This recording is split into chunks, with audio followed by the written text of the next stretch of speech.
Hello everyone and welcome to the ENBE webinar 2020-21.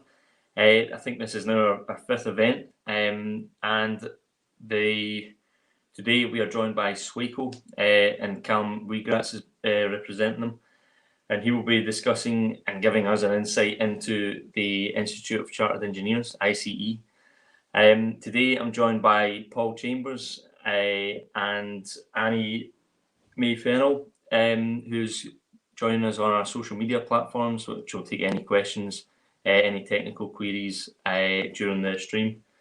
Any questions, as usual, if you post them below in the comments section, and they'll appear on our screen.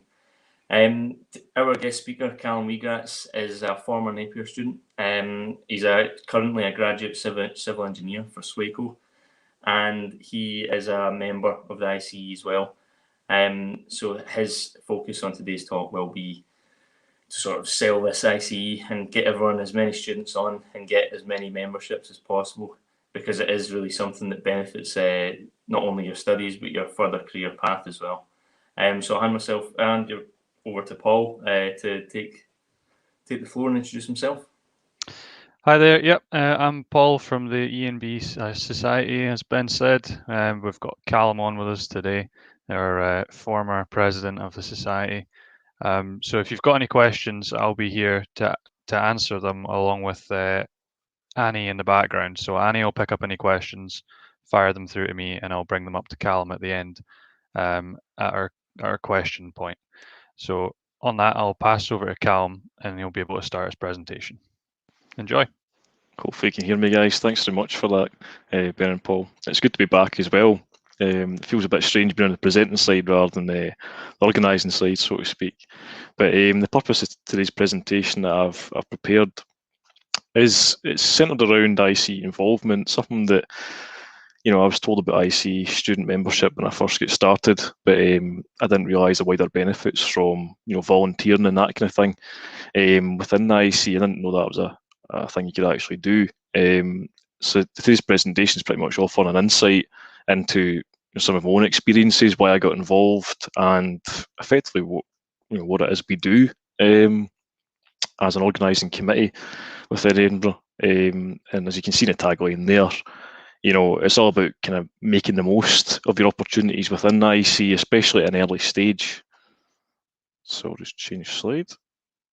So yeah, as Ben was saying, a previous student at Edinburgh Napier. It doesn't seem like that long ago, to be honest. I studied for 5 years, did a master's in civil and transportation engineering at Napier, and kind of towards this kind of end of my second year of studies, I ended up taking a volunteering role within the ICE's Institution of Civil Engineers Edinburgh Graduates and Students Committee. It was a bit of a kind of turning point in my studies, which I'll go on to talk about next.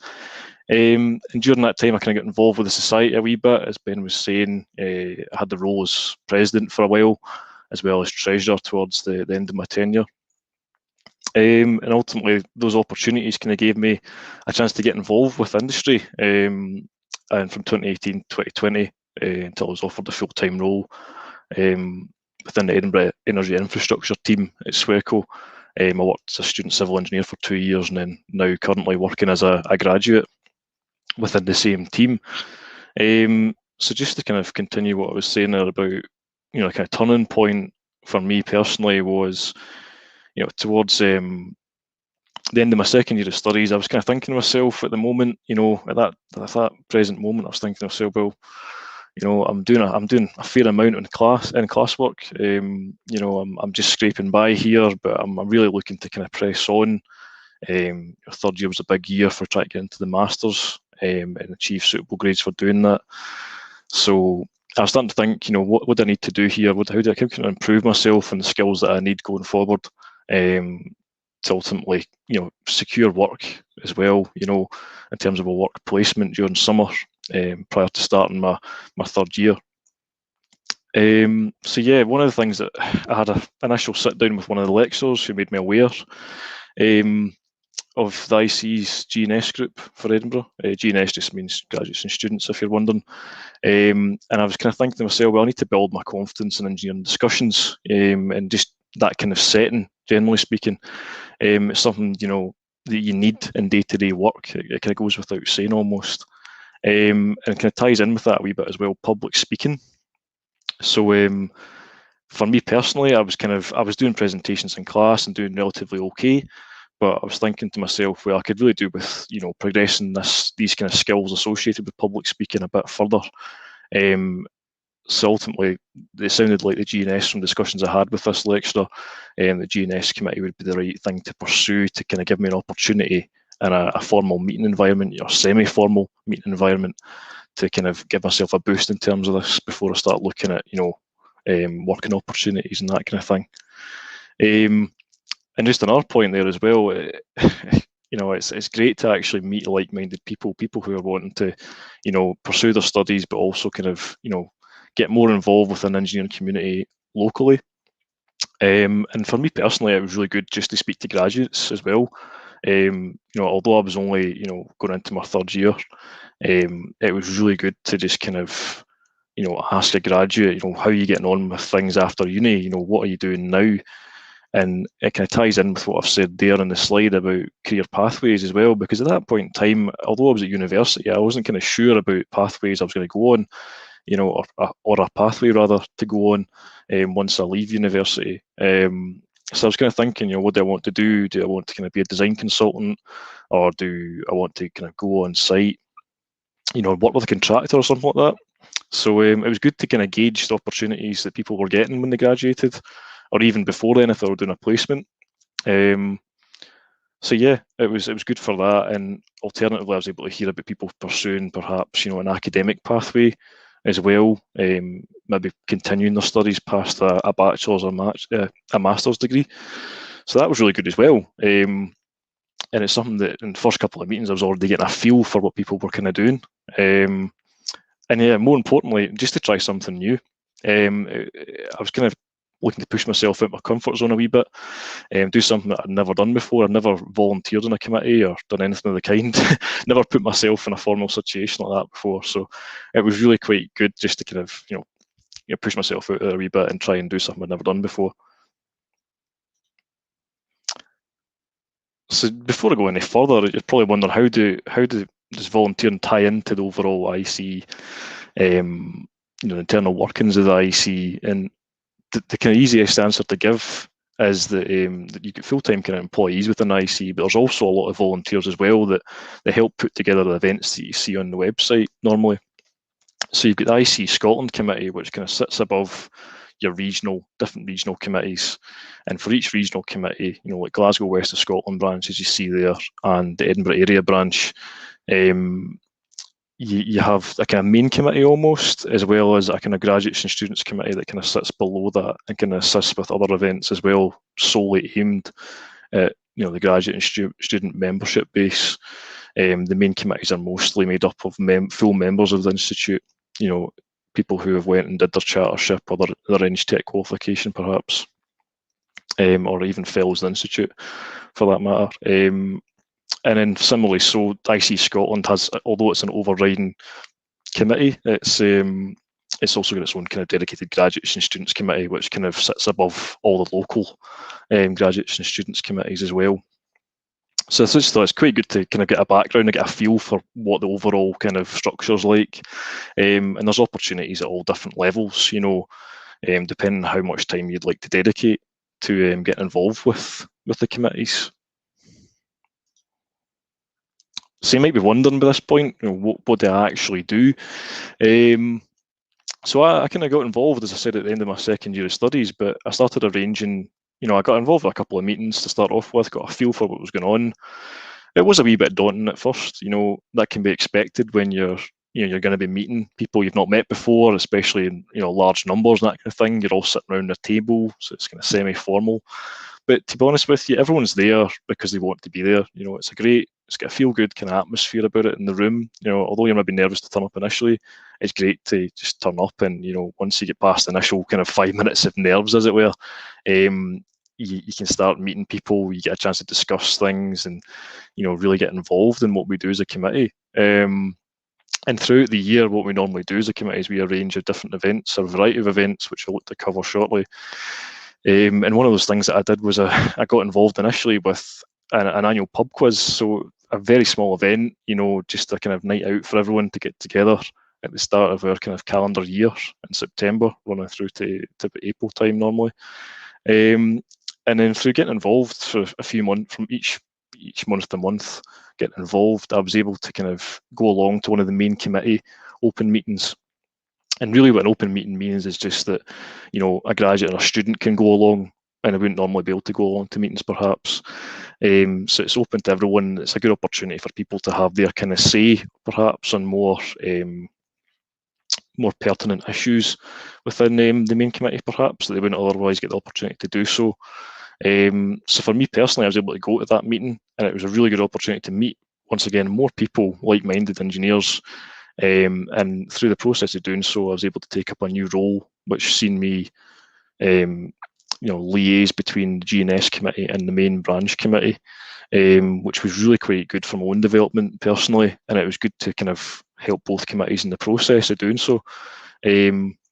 Initially, I wasn't really quite good at discussing ideas, like I said, and things like that in formal environments, so it really kind of helped me, going from meeting to meeting and being able to kind of put together a brief update from meeting to meeting, perhaps having a meeting one week with the G&S committee and then another meeting the following week with the main committee, and I'd put together updates between each of the meetings to make sure we're transparent and we're planning events together between the committees rather than, being in isolation, each committee. So it was good. It was really good for that. Like I said, it's great for kind of getting your skills developed, interpersonal skills developed in that regard. And later on, that kind of seen me get more involved in the executive committee, where you see your kind of chairperson, vice chair, treasurer, and an honorary secretary as well. And once again, you're using skills you're going to be using in the industry. It might be small things, like in terms of honorary secretary role, you're taking meeting minutes sometimes, and you're attending each of the meetings, and you're pretty much accountable for not only making sure that an agenda and previous meeting minutes go out, but you're also responsible for making sure that during that meeting you're accounting for all the actions that are getting noted.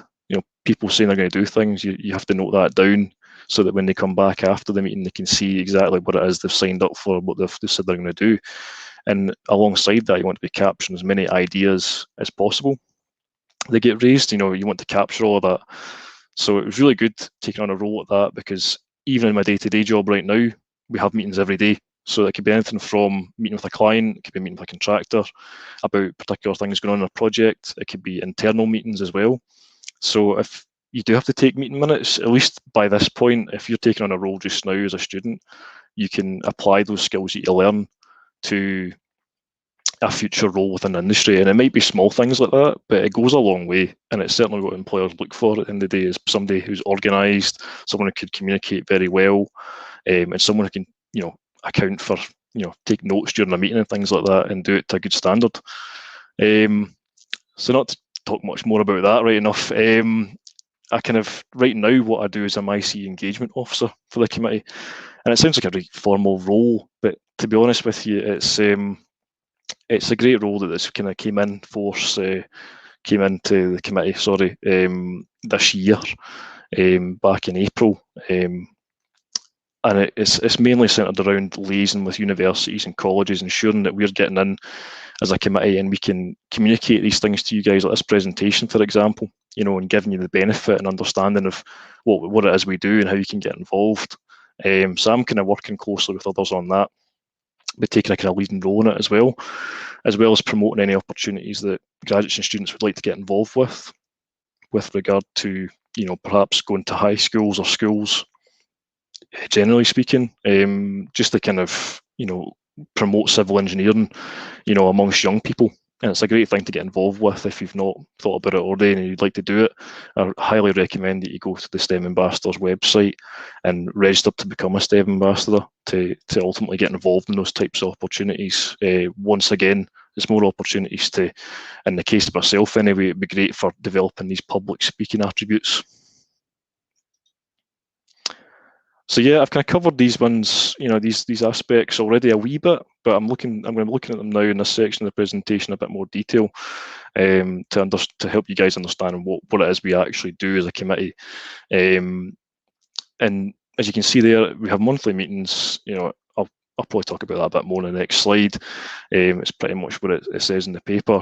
And we have social events as well, and that can be anything really. It could be from pub quizzes, like I've said, to maybe like a night out bowling, or just a night out with the committee, or maybe an informal event, like a careers and beers event that we've done previously.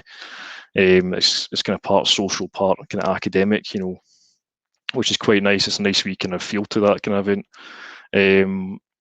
And further to that, one of the main things you'll probably see on the IC events page online is the presence of lectures, technical lectures, knowledge transfer events, as they're sometimes known in reference to as. And these are great opportunities for, if you're doing a topic at university, say like railway engineering, a module on railway engineering, for example, you might want to, go and have a look at an HS2 talk, for example, and you can get a real understanding from multiple perspectives of what's involved in a typical project like that. And that's pretty much what we do in our calendar each year, is we have a variety of these kind of events you see on screen, and technical lectures do form a large part of that. In addition to that, we have other events. Some events are more tailored towards people who are looking to do professional review preparation. So it's maybe something that maybe a lot of you guys maybe not have thought about yet, because you're just students at this stage, but perhaps recent graduates might, who are tuning in today, or people who will be graduating this year, it might be something to start kind of understanding a wee bit, understanding what's involved for next steps, working towards a professional accreditation, or IEng, incorporated engineer status, or perhaps even chartership status. So it's something to think about if you're kind of, you're graduating this year perhaps, and what the next steps are for you personally, depending on the course you graduate from. But as a committee, what we do is we pretty much put on events that will, facilitate or help people work towards getting their chartership ultimately.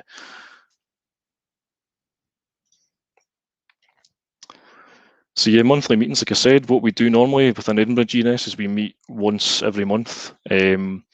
As I said previously, I do double the work almost, because I'm going between two committees, but most people just go to one meeting a month. It's a great opportunity to just connect with people. Usually it's in person, obviously because of the restrictions in place at the moment. We've been working online for the last year, but it's still really good just to see everyone on screen, and have a nice wee meeting about different things going on in the engineering community and what we're looking to plan going forward, as well as just having a bit of a laugh, to be honest. And as I said, it's great for networking as well. Like in the long term, it was something that really benefited me personally. As I started getting better at kind of, voicing my opinions, so to speak, and getting involved in discussions and really being an active part in the engineering community within IC, I started to get opportunities, interviews for different jobs and things like that. And ultimately that led to me landing my first summer placement, which was fantastic. And I've heard stories from others as well, where you can certainly, make a name for yourself, so to speak. You can ultimately show people that you're enthusiastic, show people that you really are cracking on with your studies, and you're looking to really seek that kind of employment opportunity if it does come up. So some of the graduates can help you out with that, perhaps, if they're looking to take on someone during the summer. And more importantly as well, it's great to put your own, have your own kind of ideas put forward. You might have, lecturers, or even people with your work with, if you're fortunate enough to have a placement already as a student. And you can put forward your own ideas for perhaps lecture topics, social events, things like that. And you can really kind of shape the calendar a wee bit by doing so and discussing that with other committee members. So that's something that's really good, I think, personally. It's good, say you have like a lecturer, for example, that would like to, is really keen to talk about a research project they're working on. And there's opportunities there if it's something you're really quite keen to put forward. There's opportunities there for us to host something like that in the form of a technical lecture, perhaps, in the future. As I've said, it's, I keep on mentioning it, but it's great for these interpersonal skills.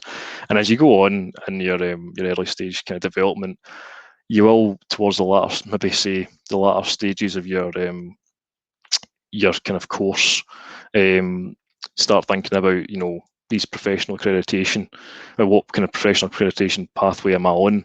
You'll be thinking about chartership perhaps if you're in the Masters and co-opted engineer status maybe initially if you're on the Bachelor's. And CPD just stands for Continued Professional Development on this slide. It's something that every, you know, graduate member has to do effectively. You have to go away and you have to study gaps in your knowledge. And for me personally, one of the things I've got in my own record for that is, you know, these kind of public speaking skills and things like that. So it's great for, you know, progressing things like that. And then as you go further on in your chartership or whatever it is you're doing, you'll start looking at IC attributes and all that kind of stuff. And some of the attributes are communication based as well as professional commitment based, and that's a really good way, you know, it's a good way of contributing towards those attributes by coming along to these monthly meetings. And something a bit more interesting as well, I appreciate the topic of conversation can get a wee bit dull at times perhaps when you talk about volunteering in the wrong kind of way, but we have a lot of social events throughout the year. It's great just meeting up with people, having a pub quiz, having fun. Recently it's been pub quizzes online, which are just as good, to be honest. It's a good laugh, always is.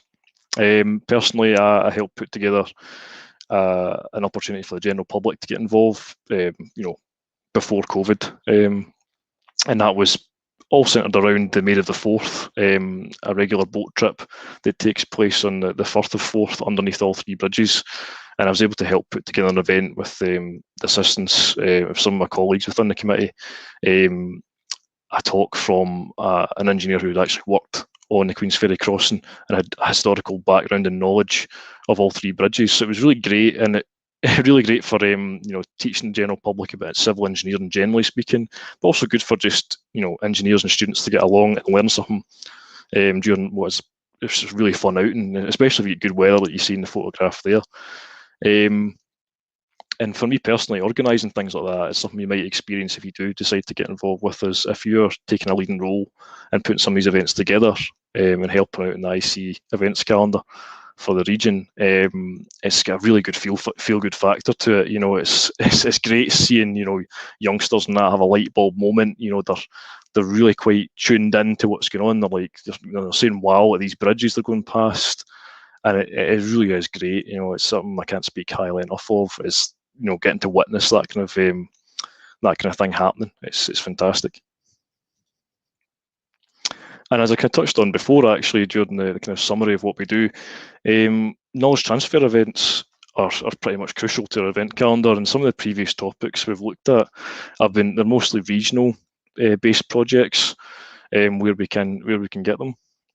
So we have the Edinburgh Airport expansion project, as you see on the left, really big project. And in that talk in particular, we had all perspectives, you know, covered. We had the client involved in the presentation, we had the contractor, we had the design consultant as well, and it was really good just getting a perspective of everything going on. You're seeing it from all angles, and for someone who's maybe a student at this moment in time, it's great to see how each of those roles interface with one another, and it might give you a kind of feel to, you know, what you want to do once you leave university perhaps. But some of the other kind of topics we have, there's a good variety throughout the year normally, are like the North Bridge refurbishment project and the Edinburgh City Centre transformation, which is kind of related to urban placemaking, so more kind of transport planning perhaps, based and kind of tying in with sustainability in the right kind of way there as well, where possible. And as I said, I've covered this loosely because a lot of you guys might just be students and you've maybe not you've not thought about this stage maybe yet, but we do events like professional review, what's in it for you. So it's, you know, a one-off session that gives you a kind of feel, and it can be good as a student to turn up if you want to, just to kind of get a feel for what people go through on the day of the professional review and what might be in store for what may lay ahead for you ultimately when you go to do your own professional review, hopefully. And it's just good to get an insight from somebody. Normally we have someone who's recently chartered along there at the event with an IC reviewer, and that gives you a great insight actually into what to expect. And And for your professional review, you'll do a written exercise. So we have a course that's aimed at preparing people for that too. Some additional events as well, competitions that we've helped organise in the past in a regional level are things like the Emerging Engineers Award, the Pitch 200, which was a bicentenary event when IC was celebrating 200 years of being a professional body, and that was aimed at arranging local competitions that would be pitches that last 200 seconds effectively, which can be quite challenging, as you'd imagine, but it is really quite fun to get involved with things like that, even if you're arranging them or partaking in them yourself. It's great to be involved, and it's a good challenge as well if you're up for it. In addition to that, we do some small things as well, like just photo-based, engineering photo-based competitions that we can run online, and usually spark up a wee bit of fun in the process too, doing that. Something that I'm involved with is promoting the pre-19 engagement side within region, alongside some of my colleagues within the IC and on the committee that I'm part of. So that's another opportunity. As you can see, there's a STEM Ambassadors logo. As I said before, if you're keen on that kind of stuff and you want to do maybe like an hour a month perhaps, or something like that, engaging with young people, I'd recommend you have a look at STEM Ambassador Programme, because it's something that is really good, and it's something that's it's sought after by employers as well, to see people promoting civil engineering, for youngsters, and getting in at a primary school, high school level, and really inspiring the next generation with respect to civil engineering. And something I'm involved in as well, alongside some of my colleagues, is Engineering Climate Conference. There's also potential for bigger events as well if you want to get involved with that.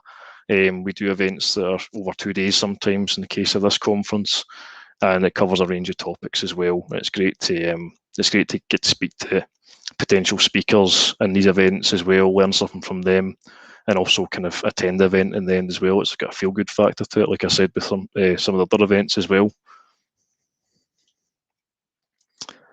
So hopefully that gives a bit of a feel almost to what we're all about. Hopefully that gives you, you can walk away today, so to speak, and you'll understand what the committees do and how you can perhaps be a part of that through my own insight into what I do. It's something that, to give the key takeaways from the session, I'd probably say great for personal development skills.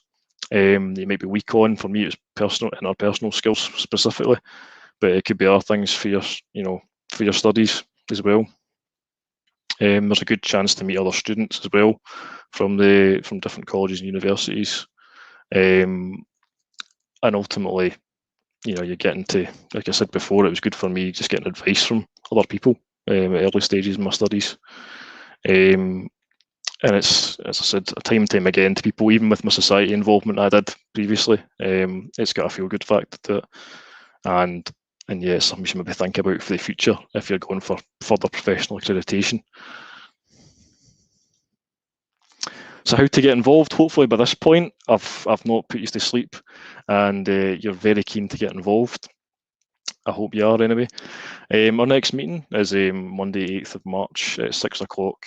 Meetings typically last for about an hour, and they're hosted online now because of the COVID pandemic, etc. And if you want to sign up for that, you can go on the IC website. You can have a look online. It's usually in with the events. So if you do a regional specific search, you'll be able to find the Edinburgh GNS group and when we meet. And I've got all the time in the world for anybody who has any questions. If you've got any questions about what I've presented today, please feel free to get in touch with that email address that you see on screen just now. I believe this session's been recorded as well, so you should hopefully be able to access that email whenever you want. And please feel free to just pop in, even if it's a silly question. If you feel a bit daunted about or a bit uneasy about going along at the first meeting, please do get in contact. And just, even if you think it's a silly question, it's probably not, to be honest. So please do get in contact. Like I said, I can't emphasise that enough. And one for the diary as well, our next regional event is a Technical Assurance on HS2 Phase 1. It'll be an online lecture taking place on the 18th of February 2021 between 6 and 8 o'clock. And I think that brings it to an end for me. Thanks very much for listening. It's been great to be here and present on the IC committee involvement that I've been involved with over the last few years, and hopefully it's inspired you all to think about a bit more how you can get involved yourselves going forward with your studies. And at this point, if you've got any questions, if you're watching the live stream or that just now, just fire away. I think we've got a few pre-planned questions as well. No, thank you very much, Calum. Just to clarify there's not been any questions come in on any of the live feeds, so we'll just go ahead with the pre-recorded ones. Good stuff. So Sarah Campbell asks, did your time at the university prepare you for the world of work? Yeah, I mean, you get your core knowledge from university in the course that you do. Although I speak a lot in this presentation about IC involvement, it's always good to take up other opportunities where you can. I can't stress that enough. Employers want to see people going above and beyond. And if you're keen to get involved with something like what I've talked about today, or even through the society to that extent, it's great to, how can I put it? It's great to develop these skills that you're going to need eventually, like softer skills in business. Like communicating with a client might seem easy on paper, but then the more opportunities you get to have face-to-face conversations in formal settings or over like webinars like this, for example, through doing different events, it all goes. It's all stuff that can go under your belt pretty much. It's great. I can't emphasize that enough. If you get involved with this any kind of additional opportunities like this, the stuff I'm talking about, it can really put you in good stead for future employment. Yeah, and additionally, I can echo that as well. From my experience of getting placements, even graduate opportunities that I'm looking into at the moment, and I've received offers from different companies. A major thing that I've spoke about is my involvement with the society. This type of event that I've organised just now, and just these additional sort of attributes, I think I should call it, that set you aside from everyone else that have got the same degree on that. Everyone's got the BEng degree or whatever on the bit of paper. You have to then sell yourself to the employer that I've got this degree, but I've additionally done this other work, and that really, employers love that. Yeah, and I suppose what I'm really trying to say as well is that you want to be given examples to an employer of what have you actually been doing outside of uni. Everyone can go to uni, do the course, and get a good mark and pass tests and things like that. I'm trivialising it obviously for the purposes of what I'm saying here, but they're going to want to see like practical examples of like how you've actually went about your business. How have you show me a time, for example, where you've had to overcome, overcome a problem, with others working in a group, and you can say group work, yeah, that's a good example, but you might be able to talk about, struggles to get an event, with the nice CNS group, struggles to get an event delivered on time, or different problems, minor problems you might have had along the way, things you learned, lessons learned, that kind of thing. And it's a practical example, you've really put your skills into action. But yeah, that's my 2 cents on it, pretty much. Thank you very much. I don't know if we've got another one coming up there. Yeah, Alexander Gross asks, what work placements are available and how long do they last? Yeah, I mean, it really depends on the nature of the company you work for. I mean, for me personally, I started off doing a summer placement, but then the following summer, I was able to get part-time work as well to couple with my studies. So I was in uni like 3 days a week, say, during the first semester, and then doing maybe 1 day a week with the company, just to keep involved in projects I'd been involved previously with during the summer. So I think that's quite good. I think those opportunities for part-time work are great. If it's not over summer, then if you can manage your time effectively during your studies, if you can do part-time work, it's really good just to keep your foot involved, keep your hand rather involved in the work that you're going to be doing when you leave ultimately. Again, with summer placements as well, I've been fortunate enough with summer placements through my degree for the last 4 years, and that definitely, once you're in with a company and they've done that training with you for that summer, you're well underway of gain a position within that team, and they admire like that you've got your sort of first pick out of any other applicants that come in. And on Alexander's question as well, Calum, do you know of any summer placements that are going this year for Sweco, and how students should apply? Is it online on Sweco's website? Yeah, I mean, always keep tabs on different companies. Sweco is one of them. I'd say I'd welcome any students to come work alongside us if they want to. I'm not sure on current vacancies at the moment, but if you could, if you keep an eye on the website, I'm sure we'll have things coming up. If not right now, maybe later in the year, towards summer.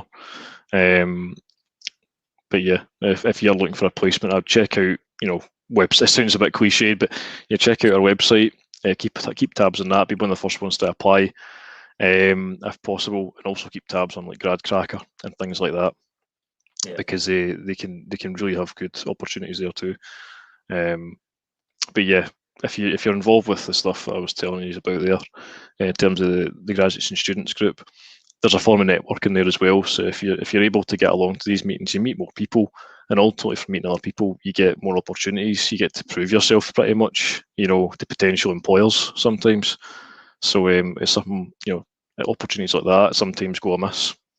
Yeah. But I would emphasize as well on the sort of word of mouth opportunity that you've got with these kind of networks, especially like what Calum's been talking about today. Just being around people, speaking to people will bring up a lot more opportunities, and is likely to find you a lot more sort of placement opportunities than simply sending CVs and applications. It puts a face to the name as well. Exactly. Yeah, and some students, sometimes they come back and ask me, say, "Oh, well, it's easier said than done." Knowing the right people, or word of mouth and things like that. But if you put yourself out there and you dedicate yourself to the things you enjoy the most, for me, it was arranging these kind of events in the committee I sit on in my spare time. You do get a chance to meet people, and people think, "Well, he's a great person to work with in this kind of line of work. So what would they be like, in a workplace setting?" So you're asking the question of that pretty much when you're doing well with things. Yeah, I think there's a third question. There's one more question there. Yeah, I believe that's from you guys. That's from us. Very good. So yeah, one thing I can't emphasize, like one of the main takeaways today. I mean, I'm assuming in this presentation that most people who are listening to it are already ICE student members. But if you're not an ICE student member, please do sign up, because it's free. It's such a valuable resource to have. It's something great to add to your CV as well. It's what employers look for. They want people who are committed to the ICE and developing their knowledge as they're studying, things like that. So if you're not an ICE member, please have a look at the link that's on screen just now. And if you're having any difficulties, please do get in contact with myself, or perhaps even somebody within membership within ICE, if it's a more membership related inquiry you've got. Yeah, and just with the ICE, throughout my degree, 4 years, it's always been something that I've overlooked. Guilty for overlooking it. Okay, you're not the only one. I've never, I think, due to the fortunate position of getting involved with different companies and placements that I've been on, I've heard the ICE, and it might be the same situation for some students at Napier just now. You hear about it from lecturers, and they tell you to sign up and stuff. But it's definitely, the more I've progressed, and I wish I'd joined earlier in my degree. And coincidentally, just last night, from the advertising of this event, Donna Surgener, the membership manager at ICE, had messaged me encouraging me to join. And from previous when Calum and yourself were involved with the society, and both of us were discussing about the ICE, and you were telling me to get involved, I'd signed up at that point, but I'm not sure where I've signed up to. So now that I've signed up on this link that Donna had sent me, I've now got all the access to like my ICE and all the tools and desktop tools that you've got available to you, which I never had looked into before. So it's definitely, now that I've had this talk, which has been great, we've got a great insight into everything from yourself, from the personal experiences and what ICE can offer. I'm now seeing firsthand what there is on their website, and straight away, Exactly. and it's so easy to sign up as well. Yeah, and that's the thing. Like you can start the ball rolling immediately by becoming a member, and you get yourself access to these types of events. I mean, obviously there's challenges with studying over like Microsoft Teams right now and things like that, but it offers you a wee bit more flexibility as well. You know, there's nothing to stop you tuning into the odd, lecture if you feel like it. You can maybe boost your knowledge or whatever. Prior to a class test, maybe to wow a lecture with your knowledge that you learn up from one of these. You learn from one of these events. It puts you in good stead, definitely. As nerdy as that sounds, it's it's something that can really do you some good benefit. And it's, to be honest, sometimes it's the nerdy stuff that the employers enjoy. They love it. yeah, it's true. I mean, if you're taking an active role in developing your knowledge base consistently, then that's going to come through. I mean, if you do get a summer placement, you're going to do really well. You're going to have challenges like anyone does, getting involved initially and try to get with the program, so to speak. But when you've got all this extra knowledge and you're filling your boots with it, through something like ICE student membership, it's fantastic. You're just adding strings to your bow. It's a great thing to have. Yeah. There was an email I noticed, Calum, come out on the ICE membership emailing list, talking about an update that they're bringing out to the chartership requirements. I don't know if you know anything about that or have any insight into that. Unfortunately, no, I don't. I don't have much knowledge on that. They said in there they're going to be bringing out an update on the 3rd of March. So I think that would be something for people, if you've not signed up, sign up and at least just get into that for the 3rd of March if you're looking to do chartership or any other accredited body going forward, incorporated engineer or chartered engineer. Yeah, definitely. Even Calum, if it's okay with yourself, if you had found out any more information about that, you could even pass it on to myself or Paul, and we can advertise that or post about it on our social media platforms. Yeah, I mean, yeah, sure. I'll continue to kind of work with yourselves if there's anything that's coming up. Like, I'll forward on details of our next meeting for anyone who might be interested. People will have my email from this as well, so just please feel free to get in contact if you get any kind of queries regarding turn up to the meetings or that, or anything you're worried about before you turn up. It's no problem. I've got all the time in the world for people who are interested in doing this kind of stuff, and I'm keen to kind of push them in the right direction if possible. If you're looking for a membership specific query about student membership or even graduate membership, if you're looking to leave this year, somebody like Donna Surgeon is great to work with on that. You'll probably be able to find their email online on the IC website. If not, it'll be a membership at IC perhaps, or something similar email address. And that, I think those kind of email addresses are probably what you want to direct your queries at, if possible.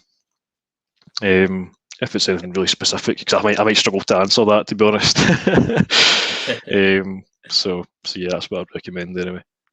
Yeah, no, that's great. Thank you very much again for your time. That's sort of, before we were kind of curious in case we ran over this hour mark. We haven't run over the hour. But we've actually came in quite nicely, 45 minutes there. So again, thank you very much, Calum, for your time and continued support of the society throughout your uni. No problem.